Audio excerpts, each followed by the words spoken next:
Today we are doing a tag video, and it is the writing process tag video. So if you want to know a little bit about my writing process, stay tuned.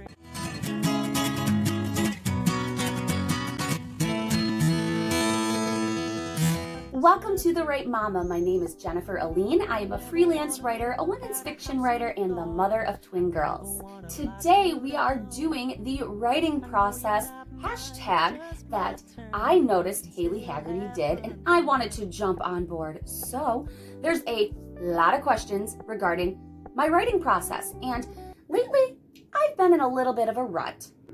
And I thought maybe this tag would maybe clear up some of my thoughts when it comes to creating.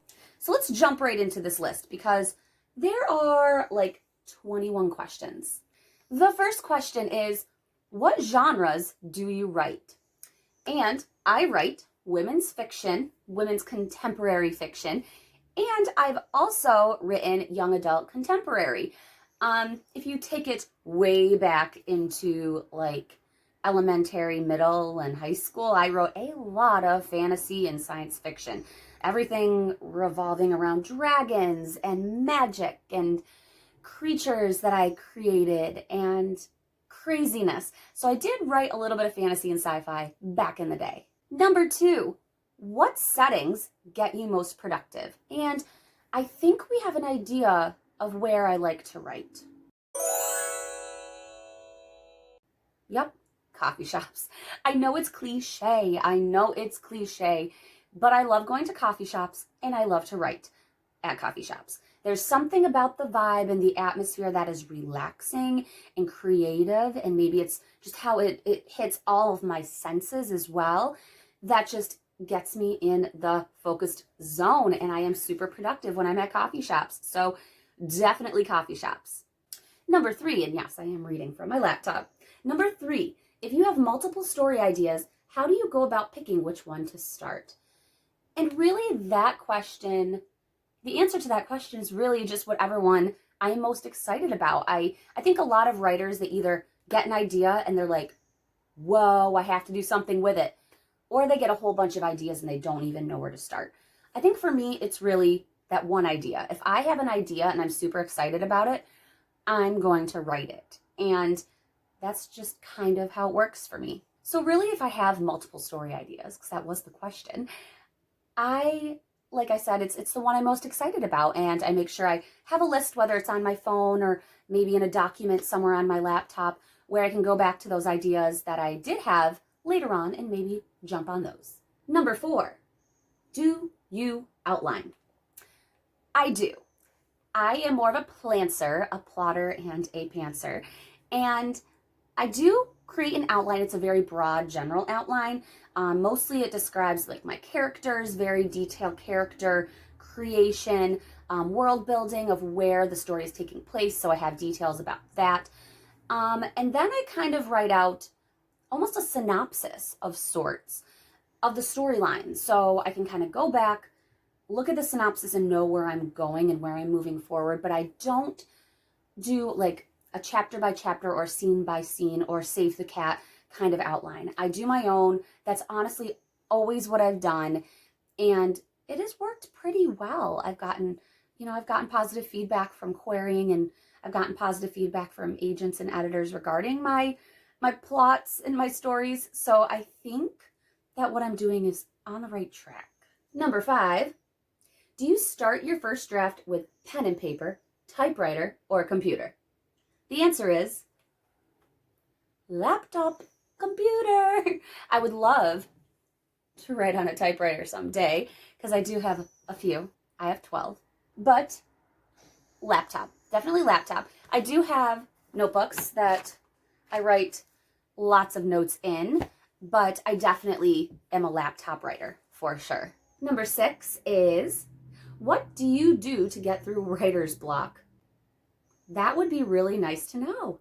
I honestly wouldn't even call the rut I'm in writer's block because I already know why I'm in this writing rut. It's just I have a lot of freelance work going on, and I've been with my girls a lot, and I'm really tired all the time. So even though I want to write this work in progress, and I have here and there written a few words, I need to probably reschedule and get my routine back on track. Getting through writer's block, I do think it's making sure you have time and you find time that works for you and you find places that work for you to write. I think, it's hard for me to write sometimes at home because my bed is here. And if I can nap, napping honestly wins over everything, even writing. Napping will win. But if I'm out at a coffee shop, I can't just nap in the bench. I mean, I can, but it's probably frowned upon. So I can write at my desk, and I do well writing at my desk once in a while. But if I'm in a good atmosphere that really is comfortable and relaxing, that's usually really helpful for getting out of a writing kind of rut. I make sure I have an idea in my head. I know where I'm going to start. I know the plan, and I kind of give myself a mini goal for that day, whether it's finish the chapter or write a page or write a paragraph, whatever it is, a very small, reachable goal to get myself out of that rut. So I would say finding somewhere that is comfortable to write and giving yourself a very, very small, realistic goal, and that might be able to help. Number 7 is, do you format your project from the beginning or worry about that later? I worry about that later. Next question. Number 8, do you edit as you go or when you're finished with the first draft? I edit as I go, and I know it's an unpopular thing to do, but I edit as I go, so when that first draft is done, it isn't a big piece of fiery garbage. I usually read like either a chapter before or a page or so before I start writing what's next. And I know that's frowned upon. People usually just say, go, fast draft. But I'm not a fast drafter. And I can talk about that in another video as to why fast drafting is just not my thing. But I wouldn't say that this book I'm working on right now, I have fully edited as I go. I used to stop like every 25 pages or 50 pages and reread everything and edit. And obviously that would take a little while for that first draft to be finished. This book I'm working on, I haven't done that, which is really weird to me. But I still go back about a page or a chapter, reread, very gentle edits, maybe just like line edits, or, if I forget a little detail or I remember a detail, I'll put it in the outline. Nothing crazy, nothing like content edits, but I do edit as I go. Number 9 is, after finishing your drafts, how long do you give it a break before you start going back to it? Or do you give it a break at all? I honestly had never really given my books that big of a break after I finish them, because I'm usually so excited to just keep going. But I also know it's healthy to kind of push it aside for like a week or two. Some people do a month or two. And I will say that since joining the AuthorTube community, I've realized how big this is. And I really never even thought about it before.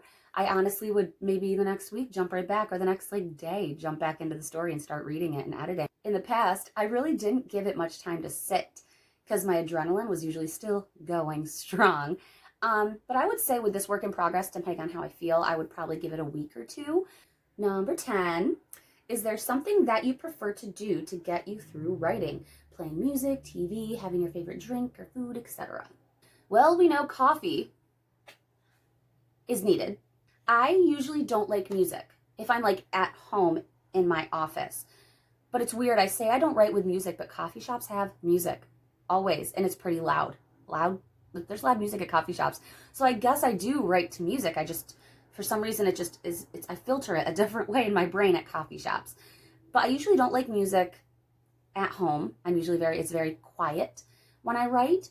I always have my coffee. I usually have like a glass of water. I'm usually in like pajamas. I don't like wearing hard pants or jeans when I write, because I'm going to sit for a long time, and yeah, it's not always the most comfortable. But I think that's it. I think so. Number 11, do you schedule your writing sessions? I have. I used to schedule my writing sprints before my girls became crazy teenagers and forced me to stop my early morning writing sprints and my late night writing sprints. But I do like scheduling, and I want to move forward where, every Wednesday for a while I was going to my coffee shop at night and I just wrote. I didn't do my work. I did work before and did work after. I made sure I got the work done, and those nights I wrote for hours. I also really liked waking up early in the morning to do my writing. I know it was really hard I'm not a morning person at all, but I really enjoyed waking up, starting the day writing, and the day went really well when I started the day that way. So that is something that I want to do. Other than that, I don't think I really schedule all that much. I really should. I need to really work on getting back on a better routine since my girls turned 3, and since honestly 2021 started, our routine is just flipped upside down. So we got to work on this. Number 12. Do you have word count or chapter goals for your writing sessions? I am not a word count person. Don't hate me. I am not a word count person, and I've honestly never focused on word count until I got into this AuthorTube community and it became such a big thing. I really don't focus on word count. It's not what I like to do. I focus on scenes. I focus on plot points. Sometimes I'll focus on the chapter. I'll say, I want to finish this chapter tonight. I want to get to this moment. I want to write this scene. I definitely don't focus on word count. I focus most on word count during NaNoWriMo because that's what people do, but I like to focus on moments and scenes and parts of the story. Number 15, how often do you research what you're writing? I research all the time, whether it's really in-depth stuff or it's not in-depth stuff. And since I write contemporary, I do want to write what's relevant and I want to write what's realistic. And I don't want to be incorrect about a different ethnicity or a different, family dynamic or a certain relationship. I don't want to be wrong about how I come across in the story when it comes to certain things. So that's probably what I research most. Maybe there's a gay couple. I will reach out to my friends who are in a gay relationship or they're married to someone of the same sex. And I'll talk to them and I'll ask them questions so I can portray that correctly. Or let's say there's somebody of color or another ethnicity. I will talk to somebody I know to make sure that I'm doing that correctly and that I'm writing that appropriately, because I want to make sure that what I write is correct and that I don't offend people and I don't hurt people and I don't sound dumb. Number 16, how do you organize your projects? Folders and subfolders and subfolders of subfolders. It's really all just I use Word, so it's just honestly, I save things under writing. Under writing, I have manuscripts, agents, query, all these different subfolders. So I'll go to manuscripts and I'll put manuscript and then I type that and there's all these different versions of it usually. So really that's how I organize it, and in that manuscript there might be like an outline for it. So I have that subfolder for outline. I also make sure to date things lately because I know it usually shows the date on the other side, but just making sure I know I have the most recent one if I've saved a few copies of it is good. I also always email to myself. Always, always, always. Ever since the days of floppy drives and floppy disks and even jump drives going bad, I email myself stuff all the time. If I've written a lot, I'm emailing myself. Always email yourself. Number 17, do you reward or punish yourself for achieving or missing out on your writing goals? Well, if I punished myself, I'd be punishing myself a lot lately. I don't know if I've ever really had a reward system or a punishment system of any sorts. Even for NaNoWriMo, I never even really rewarded myself as I hoped I wanted. Well, I did get myself my plants, but that was like a Christmas thing. I don't really think I even have a reward system for myself. It's just like a personal excitement, and I'm just proud of what I've done. I think that maybe there is some reward system that I need to put into play because I need to get back on routine, and if I have a reward I'm looking forward to, I'll do it, especially if it's like a donut. 18.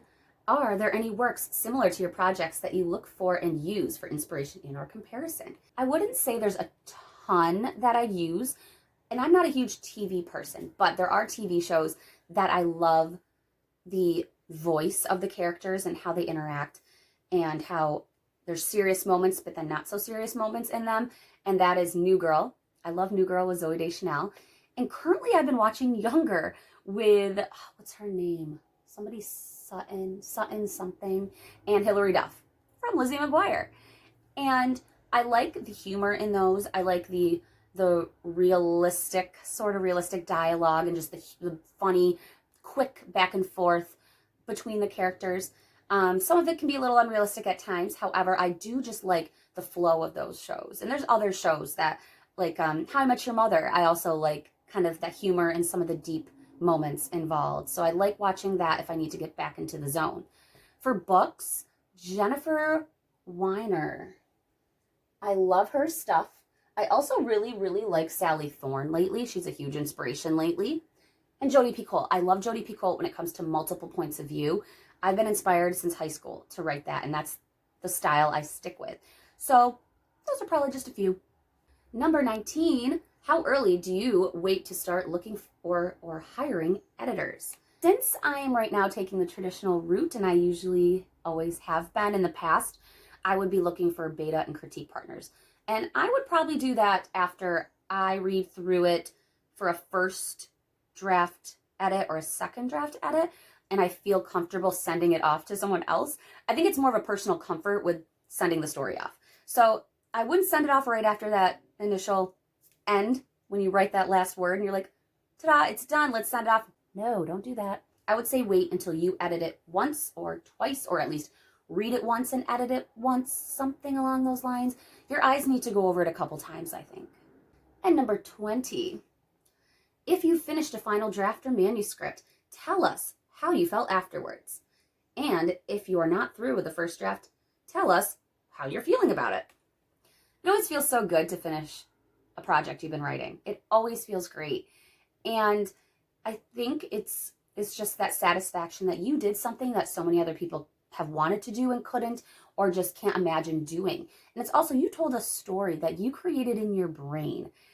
It's crazy that you just created this entire world with characters and subplots and tropes and all these things that nobody else knows about because they're from your brain. So I think it's just really cool once you get to that point to stop and be proud of yourself. You made something no one else made.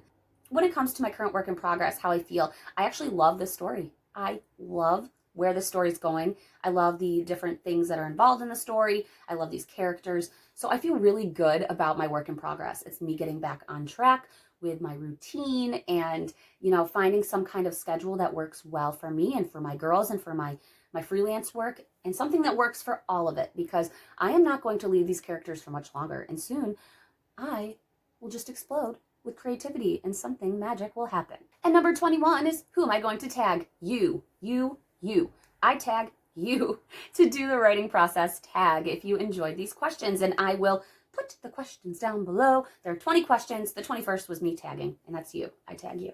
So thank you so much for listening to this list. It was a long list with a lot of stuff, and my voice is like super hoarse. I have a cold, just a cold, not COVID.